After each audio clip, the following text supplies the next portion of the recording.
સો good morning everyone, મારું નામ છે મયુર બારિયા અને આજનો આપણો ટોપિક છે બેંકનો ઉદ્ભવ અને અર્થ. ચેપ્ટર નંબર 4માં બેન્કિંગ અને નાણાકીય નીતિમાં આપણો ટોપિક છે બેંકનો ઉદ્ભવ અને અર્થ. 4.1માં છે ટેક્સ્ટબુકમાં. તો સૌથી પહેલાં આપણે એમાં દેખીશું કે અંગ્રેજીમાં બેંક શબ્દનો અર્થ જથ્થો કે સમૂહ થાય છે. અંગ્રેજીમાં શું થાય છે? બેંક શબ્દનો અર્થ, અંગ્રેજીમાં બેંક શબ્દનો અર્થ જથ્થો કે સમૂહ થાય છે. ઓકે. સંસ્કૃત ભાષામાં બેંક શબ્દને મળતો શબ્દ ભાંડ છે. આ પણ 1 માર્ક્સના ક્વેશ્ચન પૂછાઈ શકે છે.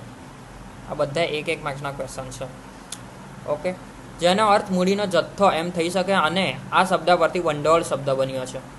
અને સૌથી મોસ્ટ ટાઈમથી 1 માર્ક્સમાં જે તમને પ્રિલિમ એક્ઝામ, ફર્સ્ટ એક્ઝામ કે બોર્ડ એક્ઝામ ત્રણેયમાં પૂછાઈ શકે છે. મોસ્ટ ટાઈમથી અંગ્રેજીમાં બેંક શબ્દ ક્યાંથી ઉતરી આવ્યો છે? તો આ લખવાનું. અંગ્રેજીમાં બેંક શબ્દ ફ્રાન્સના બેંકા અને ઇટાલીના બેન્ક્યુ શબ્દ પરથી ઉતરી આવ્યો છે. વિશ્વની સૌપ્રથમ બેંક સ્પેનમાં આવેલી છે જેનું નામ બેંક ઓફ બાર્સિલોના છે અને તે 1401માં સ્થપાયેલી છે. આ તમને પૂછવાઈ શકે કે વિશ્વની સૌપ્રથમ બેંક કઈ છે? Bank of Barcelona. તે કયા આવેલી છે? સ્પેનમાં. અને ક્યારે સ્થપાઈ હતી? તો 1401માં. આ તમારે લખવાનું છે. ઓકે, હવે આપણે ટેક્સ્ટબુકમાં નજર મારી લઈશું. અંગ્રેજીમાં બેંક શબ્દનો જથ્થો કે સમૂહ થાય છે એ આપણે દેખી.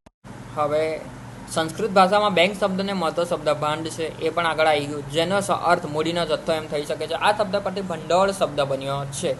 આ પણ આપણે દેખી ગયા. અંગ્રેજીમાં બેંક શબ્દ ફ્રાન્સ અને ઇટાલીના શબ્દ બેંકા અને બેન્ક્યુ શબ્દ પરથી ઉતરી આવ્યો છે. આટલું આપણે આગળ આપણી નોટ્સમાં દેખી ગયા છે. ઓકે.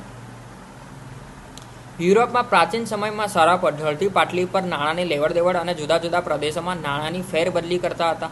આમ પાટલી પર નાણાંની જથ્થાની ફેરબદલી થતી અને આમ બેંક શબ્દ અંગ્રેજીમાં ઉપયોગ થવા લાગ્યો. આ પણ 2 માર્ક્સમાં પૂછાઈ શકે. અંગ્રેજીમાં બેંક શબ્દ ક્યારથી ઉપયોગ થવા લાગ્યો? આખું 2 માર્ક્સમાં પૂછાઈ શકે, એટલે આટલું તમારે વાંચી જવાનું છે. ઓકે.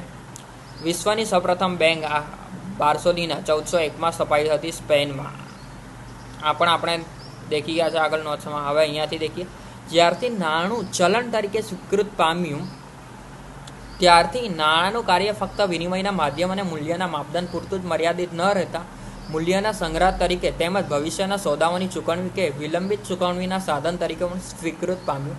નાણાંના કાર્ય વધતા નાણાંના મૂલ્યની જાળવણીનો પ્રશ્ન ઊભો થયો. ટૂંકમાં નાણાં આધારિત અર્થવ્યવસ્થામાં નાણાંની સાચવણી, તેની હેરફેર અને તેના મૂલ્યની જાળવણી માટે કોઈ સંસ્થાની જરૂર પડી, જે કાર્ય બેંક દ્વારા થતું જોવા મળે છે. આટલું તમારે વાંચી જવાનું છે. ઓકે.